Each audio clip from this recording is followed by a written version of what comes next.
Bonjour à toutes et à tous. Merci de nous rejoindre pour ce live des Vendredis de la Recherche. On repasse à une formule, la formule traditionnelle des Vendredis de la Recherche, c'est-à-dire entretien avec une chercheuse aujourd'hui. On a eu pas mal d'événements qui ont interrompu un peu ces formats-là, avec tout l'événementiel qu'il y a eu, Fête de la Science, Nuit des chercheurs. Beaucoup de choses se sont passées et donc on reprend les entretiens avec chercheuses et chercheurs. Donc aujourd'hui, je reçois une chercheuse, je reçois Laurie Galvan. Bonjour. Merci Laurie de participer à l'émission. Merci de me recevoir. Alors, on va passer à la première question. Donc, qui es-tu et que fais-tu?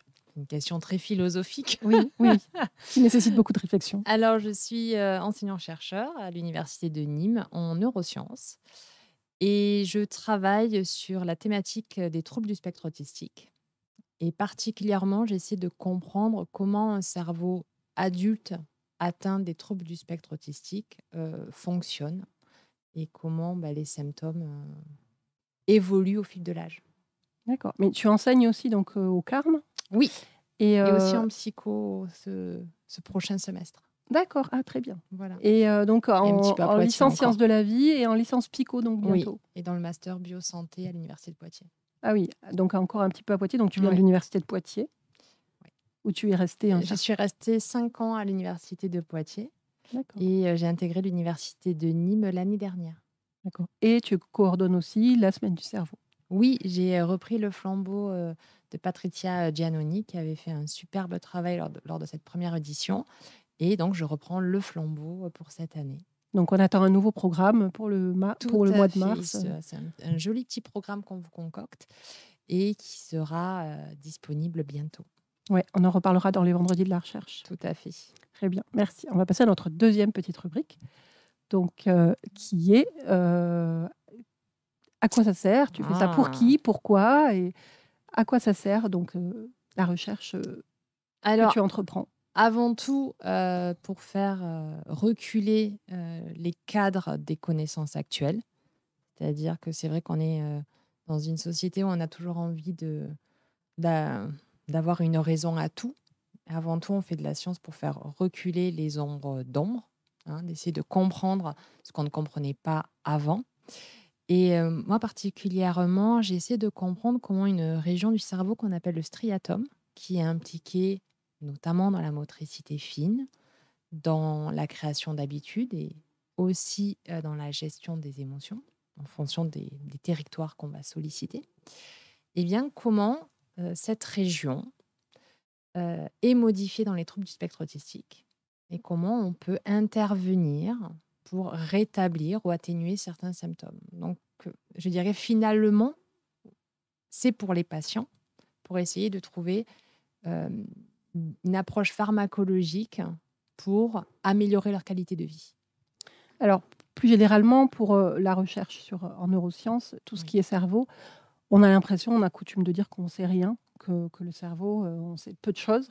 En fait, j'imagine que c'est parce qu'il y a tellement de possibilités de recherche autour des thématiques du cerveau, autour des neurosciences, Alors, parce que toi, c'est tu ça. travailles, tu nous parles d'une zone très précise. Mm, Donc, j'imagine qu'il y a des axes de recherche multiples et tout à fait. très, très, très, très ouverts sur différentes zones du cerveau. Rien que ça, rien que les zones du cerveau, j'imagine que voilà, ça fait différents axes de recherche. Oui, parce que on a il y a eu plusieurs avancées scientifiques ces dernières années. Et dans les années 50, on était dans une approche où, une approche lésionnelle. On, on endommage une zone du cerveau et on regarde les conséquences. Bon, alors c'était un peu une vision un peu simpliste, mais il fallait bien commencer par quelque chose. Et on attribuait une zone, une fonction. Et on s'est attribué que c'était pas forcément ça. C'est une zone, plusieurs fonctions. Et puis maintenant, c'est une zone, plusieurs fonctions, plusieurs territoires au sein de cette zone. Et les outils évoluent. Donc avant, c'était juste avec les microscopes. Maintenant, on a l'imagerie, donc les IRM fonctionnels. Et donc on peut voir même fonctionnellement comment les zones sont connectées. Et rien que le cortex, je crois que maintenant, on est à 102 zones, rien que pour le cortex, donc qui est donc Oui. l'écorce du cerveau. Donc, c'est même pas D'accord. Ah toutes oui, oui, les oui. autres zones à l'intérieur. D'accord. Et donc Donc, toi, tu es une spécialiste de l'observation, justement? alors moi, j'adore la microscopie. Et effectivement, c'est d'abord observer, les neurones, mais c'est surtout les écouter puisque je suis électrophysiologiste et donc j'écoute comment les neurones se parlent entre eux. Et donc il y a des neurones, qui sont très silencieux.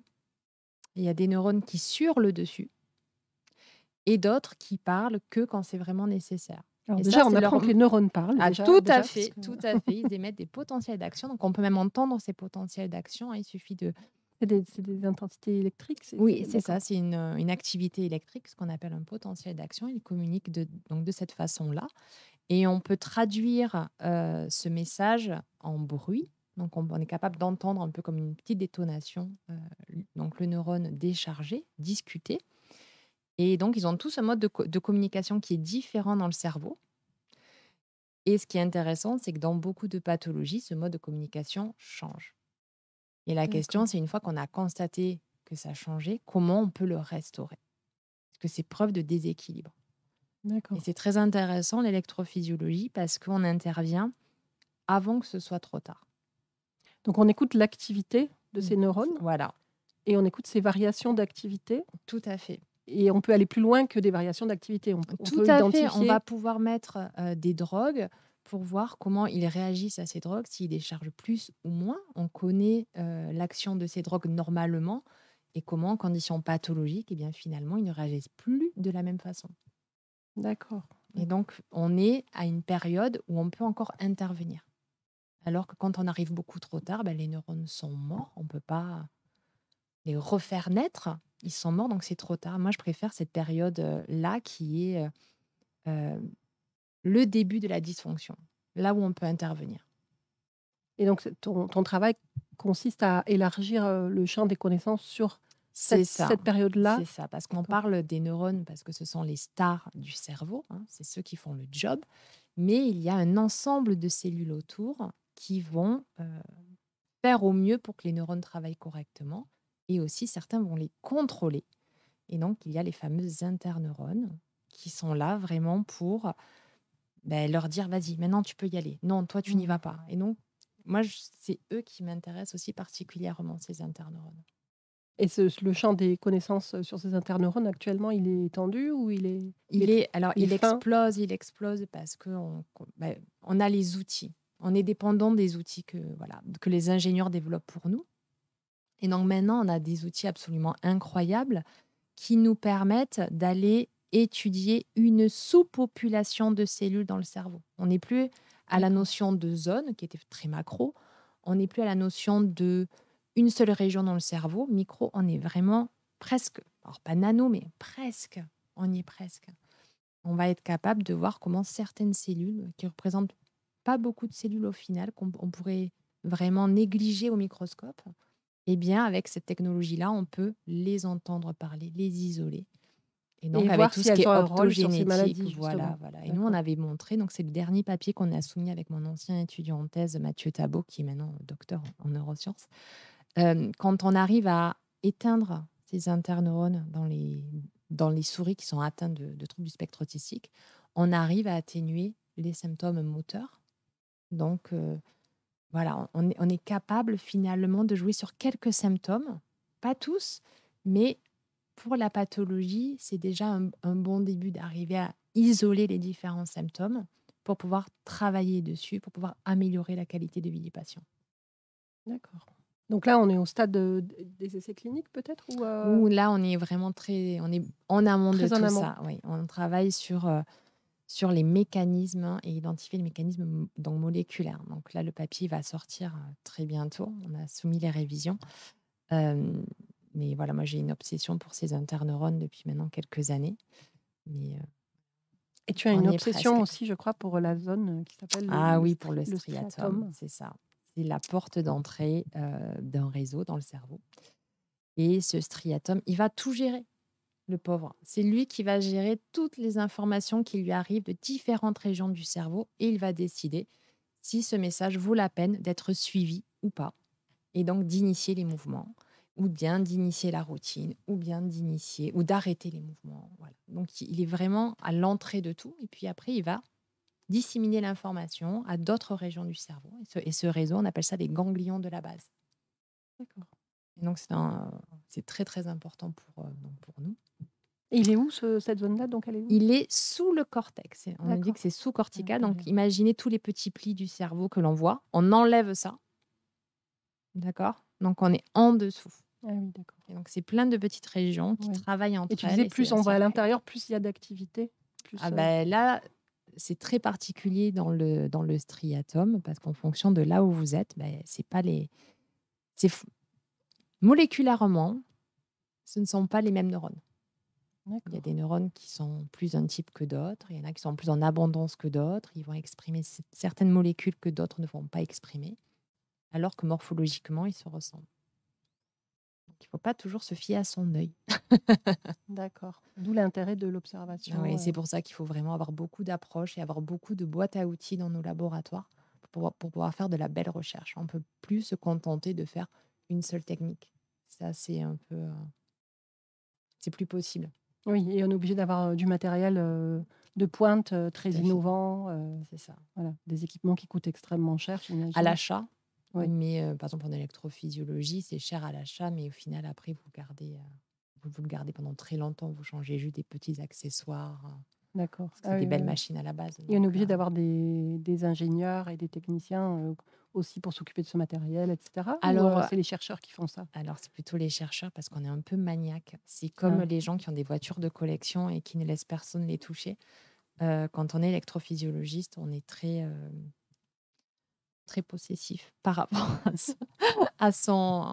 on appelle ça un rig, c'est tout un système.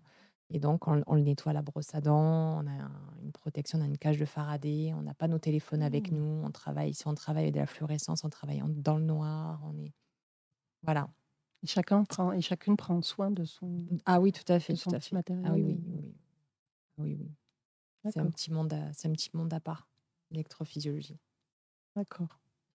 Mais c'est un travail en équipe quand même, Alors, j'ima il faut parce que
voilà, alors on parlait du neurone du striatum et oui. peut-être que le mieux, ce serait peut-être de le montrer puisque Ah oui, on va montrer je les aime beaucoup.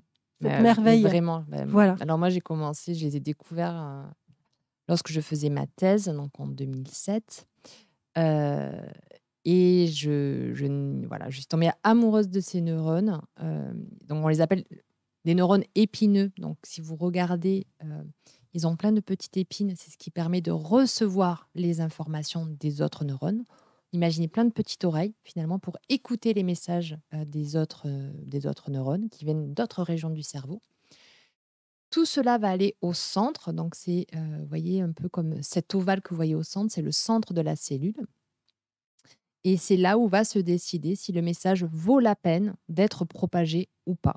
Donc c'est le neurone qui va prendre la décision: est-ce que ce message vaut la peine ou pas? Donc c'est, une sommation électrique, hein, voilà. Mmh. On va pas rentrer dans les détails de la neurotransmission, mais si le message vaut la peine, à ce moment-là, on va envoyer le message le long de l'axone et il va donc l'envoyer dans une autre région du cerveau sur, les épines d'un autre neurone pour lui dire: «Vas-y, on déclenche le signal» et lui-même va enclencher le processus jusqu'à, potentiellement initier un mouvement ou bien arrêter un mouvement. Donc l'information circule entre, tous les neurones qui peuvent être concernés par, Tout à fait. S'ils sont d'accord, connectés, alors ils se parlent. d'accord. Et donc dans certaines, dans l'autisme, Oui. qu'est-ce qui se passe là, à ce Alors nous, ce moment-là? qu'on a ce qu'on a ce qu'on a pu démontrer, c'est que les interneurones, donc vous ne les voyez pas sur cette image, les interneurones à parvalbumine, contrôle ces neurones. Donc ça, c'est connu. Ils vont leur dire, tu te tais. Ils vont les mettre dans un état de silence. Par contre, quand il y a beaucoup de messages qui arrivent, ils vont être capables de lever cette inhibition et de dire, ben maintenant, je parle. D'accord. Eh bien, dans l'autisme, on a pu voir que ces interneurones à parvalbumine étaient totalement dysfonctionnels avant même ces neurones-là, et que justement ce silence qu'ils imposaient ne fonctionnait plus, ou plus D'accord. correctement. Et du coup, la discussion était anarchique, et ils prenaient des décisions qu'ils n'auraient pas dû prendre, et ce qui, notamment en gestion de stress, va déclencher des mouvements involontaires non voulus. Et notamment, ce qui est assez caractéristique dans l'autisme, c'est le flipping des mains quand on est très stressé, quand ils sont très stressés, ou induire une répétition de mouvements, ce qu'on appelle stéréotypie motrice, voire se taper la tête. Souvent, il y a comme ça une sorte de rituel. Cette boucle est gérée notamment par le striatum. Et on arrive à briser cette boucle dans les animaux, heu, qui est un modèle transgénique, donc où on a modifié un des gènes connus pour augmenter, l'incidence de l'autisme. Eh bien, les souris, quand elles sont stressées, elles ont ces répétitions de mouvements, et lorsqu'on est capable de dire à ces interneurones: «Vous ne parlez plus, vous laissez les neurones travailler correctement», eh bien, on va être capable d'arrêter ces mouvements induits par le stress. D'accord. Donc, ça pourrait, impliquer qu'une personne, souffrant d'autisme, Voilà, l'idée, c'est de pourrait pouvoir le essayer de. comportement pourrait être, Si on arrive à trouver une modifié. cible pharmacologique qui ne touche que ces interneurones, Oui. et l'idée, c'est de trouver vraiment peut-être un récepteur ou une molécule qui n'est exprimée que chez eux dans cette région, et bien essayer de faire du ciblage. Alors ça, voilà, c'est de l'espoir qu'on a, hein. On est vraiment en train encore de travailler dessus, de pouvoir les isoler, de regarder ce qu'on appelle le transcriptome, c'est-à-dire tout ce qu'ils sont capables de transcrire, toutes les molécules, toutes les acides nucléiques présents, pour pouvoir regarder en quoi ils sont différents des autres. D'accord. Donc il y a de quoi faire. Oui, oui, oui, oui, j'imagine qu'il y a beaucoup d'équipes qui doivent travailler autour de ces thématiques-là. Alors sur l'autisme, il y a beaucoup de personnes qui travaillent, mais plutôt, dans la partie neurodéveloppementale, d'essayer de comprendre pourquoi ces troubles se développent, et de comprendre les phénomènes qui poussent finalement certains gènes à ne pas s'enclencher correctement. Est-ce qu'il y a des Mmh. facteurs externes? Est-ce que voilà, essayer de comprendre ça. Et là, il y a énormément de recherches. Mais finalement, chez l'adulte, il n'y en a pas beaucoup, et c'est les familles, notamment de patients, qui réclament des études en disant, voilà, une fois qu'on est autiste, on est autiste toute sa vie, et une fois qu'on a le diagnostic, qu'est-ce qu'on fait? Mmh mh. Parce que c'est bien de savoir comment, l'origine, parce que c'est aussi protéger la femme enceinte si on connaît, ce qui peut Et oui. modifier tout ça, c'est protéger la femme enceinte et protéger, son bébé. Voilà, pour que ça ne se développe, pas si on peut. Je parle de l'autisme, hein, bien sûr, pas du bébé. Mais on sait que des facteurs endocriniens peuvent jouer. Il y a des, médicaments, voilà, Ah oui. qui ont été utilisés, chez la femme enceinte, qui maintenant sont utilisés en laboratoire pour, induire, augmenter l'incidence de l'autisme dans les portées des animaux. D'ailleurs, il y a eu le procès il y a pas très longtemps, ils ont été condamnés, l'acide valproïque, à ce sujet. Donc oui, on sait qu'il y a de l'apport externe. Donc c'est l'idée, voilà, c'est D'accord. très intéressant, mais chez l'adulte, qu'est-ce qui se passe? Et moi, c'est ça qui m'intéresse, c'est comment le cerveau adulte gère et processe ces informations. Donc c'est de la recherche, fondamentale, et Faut appliquée en même Tout temps, à fait, c'est c'est ça? ça. Ouais, ouais.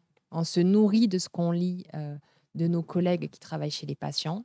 On se nourrit de cette bibliographie-là, et on essaie de voir comment on va pouvoir modéliser ces questions, dans des modèles, que nous avons entre nos mains. Donc soit des, souris transgéniques ou bien des cellules, hein. On peut très bien travailler, quand on a identifié la molécule en question, travailler sur cette molécule dans des cellules, isolées, ou en culture. Voilà. D'accord. Alors on va passer à la rubrique suivante, rubrique un peu plus légère. On va s'amuser un peu. Alors le principe, c'est des questions gênantes. Le principe, c'est que tu vas lancer le dé pour avoir Ouais. le nombre de questions. Tu as le droit d'avoir un joker D'accord, si, tu n'as pas envie de répondre ou s'il n'y a pas d'accord. de réponse tout simplement et après tu piocheras les questions dans cette casquette. OK. 4. 4. Alors, parfait. Alors une première question. Sur quoi Ah, procrastines-tu le plus? Alors, je suis le genre de personne qui fait, une liste un peu tous les matins et j'essaie de rayer tout ça. Hem, et qu'est-ce que tu rayes en dernier? Qu'est-ce que je raye en dernier? J'avoue que ça serait, c'est pas pour le travail, c'est plus les tâches ménagères. Je déteste ça. Voilà. Donc, j'ai une pile de repassage. Je sais qu'en disant ça, je fais reculer le féminisme, j'en suis consciente. Je suis désolée, mais c'est vrai. C'est pas mon truc. Ah, donc ça, c'est vraiment en bas de ma liste. D'accord, Voilà. d'accord. Alors une deuxième question. Si tu devais faire un choix entre l'enseignement et la recherche, lequel serais-tu? Oh, c'est dur. C'est extrêmement dur pour moi parce que, je fais vraiment ce métier parce que j'aime l'enseignement et la recherche. Et je trouve que les 2 se nourrissent. Pourquoi? Parce que, j'enseigne à des étudiants et chaque année, j'actualise mon cours en fonction des dernières découvertes. Donc Mmh. ça me force sur certaines, thématiques qui ne sont pas forcément les miennes, à m'actualiser aussi. Donc ça me maintient comme ça et je me dis: «Tiens, je pourrais tester ça, tiens, je pourrais faire ça». Et ça permet aussi de voir les étudiants en se disant: «Oh là là, bah, en stage, lui, je le verrais bien dans tel labo, dans tel labo». Donc ça se nourrit. Mais Et tu es quand je allée suis vers, en vers recherche le métier d'enseignante-chercheuse en étant attirée par lequel des 2 côtés? alors, j'ai découvert tardivement, moi j'en ai pas fait j'ai pas fait d'enseignement du tout en thèse. Je l'ai fait quand j'étais aux États-Unis. J'étais à UCLA en postdoc pendant, plusieurs années et on avait un programme, où on prenait, donc des étudiants dans le laboratoire, on leur faisait un petit programme de recherche et après on pouvait donner des lectures aussi, sur, Mmh. nos thématiques de recherche qui était à l'époque la maladie de Huntington et heu et c'est là où j'ai vraiment, pris le plaisir. Alors, j'étais plus vieille aussi, donc il y a ce côté de maturité, de se sentir légitime de parler quand on a publié, quand on Mmh. est voilà.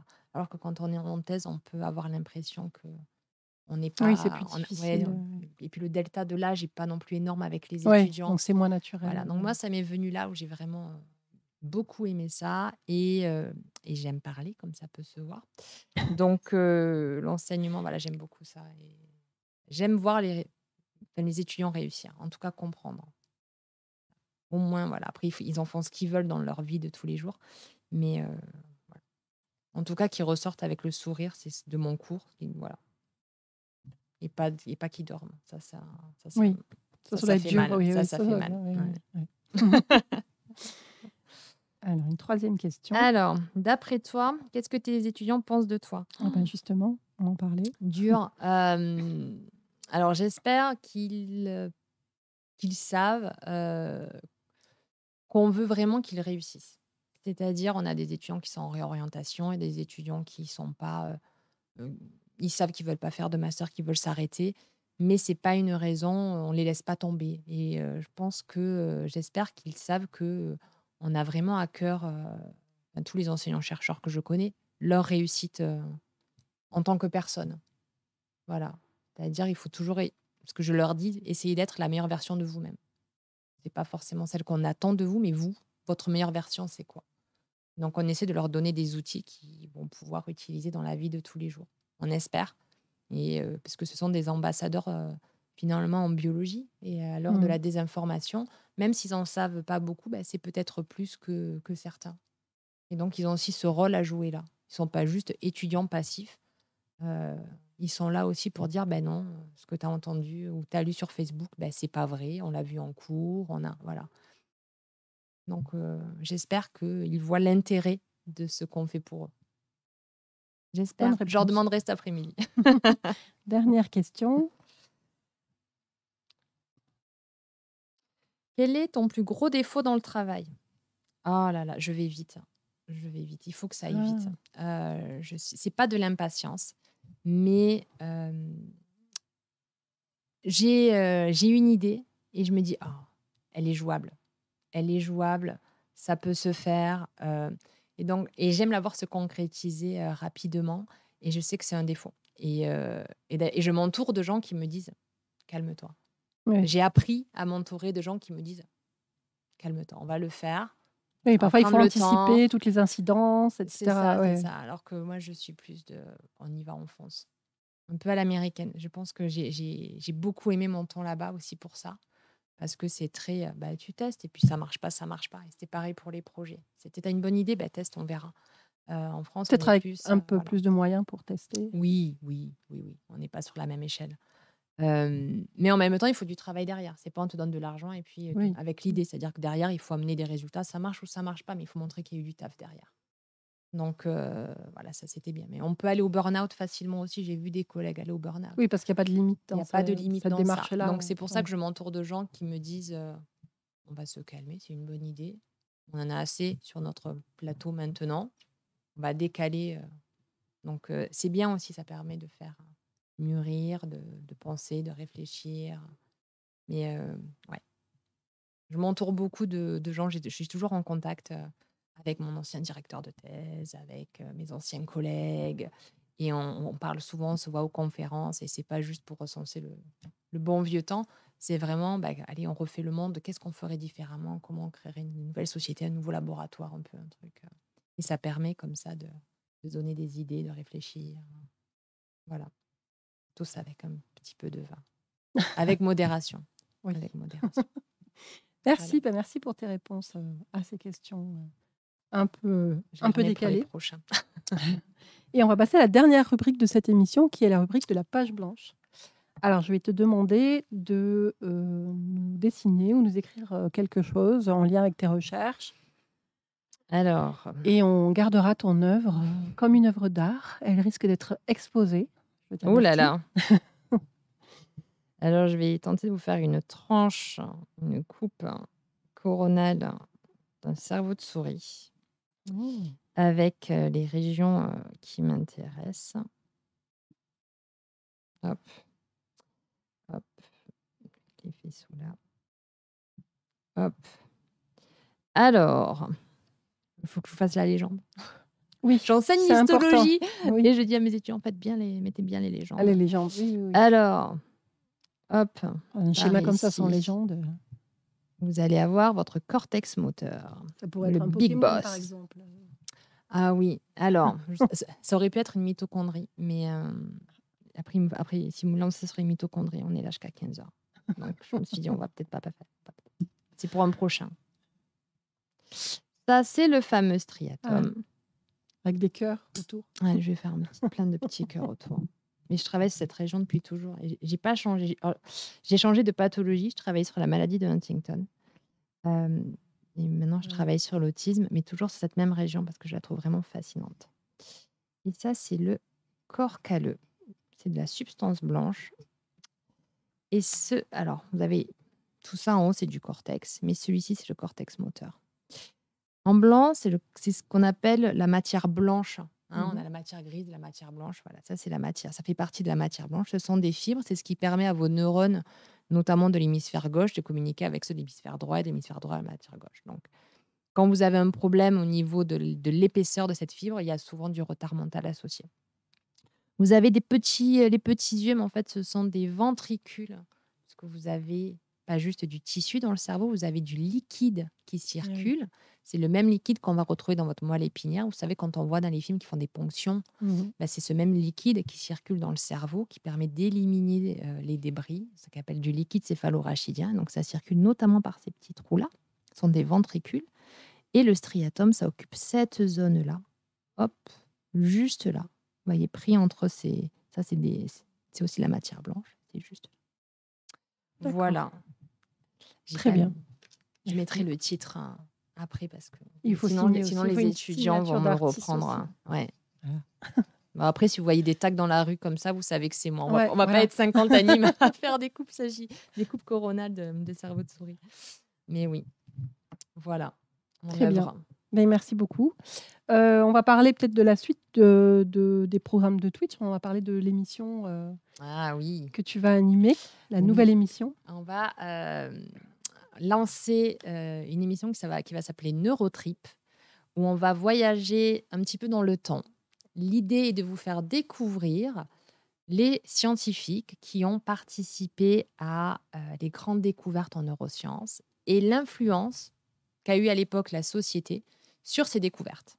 On a tendance toujours à penser que les scientifiques sont dans leur tour d'ivoire, on les laisse tout seuls avec leurs livres et puis Ils trouvent tout ils trouvent seuls. tout seuls. Mais en fait, voilà, ils ont une famille, ils ont une vie, ils vivent surtout à l'époque, une zone d'ombre en fonction de la guerre, la religion. Bon, finalement, c'est peut-être d'actualité aussi, mais voilà. Et comment finalement cette découverte a pu sortir et traverser les âges et avec voilà. Donc c'est le poids entre être humain, scientifique et le poids de la société et comment on arrive à des découvertes scientifiques. Donc ça sera Rapprocher, le portrait du- d'un scientifique et de sa société de l'époque. rapprocher les neurosciences de la société. Exactement, puisque de toute façon, en tant que chercheur, c'est ce qu'on fait, hein, c'est pour la société, c'est pour faire avancer la science, c'est pas du tout pour son ego, hein, vous verrez jamais de statut, rarement de grands scientifiques. Malheureusement, hein, vous avez des fois des noms de rues, et encore s'ils sont nés dans la ville, Mmh. mais c'est pas pour la postérité qu'on fait ça, hein. C'est vraiment pour faire reculer les zones d'ombre et en savoir plus et que la société d'après, la génération d'après, soit mieux que celle d'avant. On essaie, Très à notre bien. petite échelle. Merci, on va clôturer l'émission sur ces derniers mots. Merci beaucoup Laurie Mais merci de et m'avoir puis à reçu. très bientôt pour Neurotrip. À bientôt sur Neurotrip.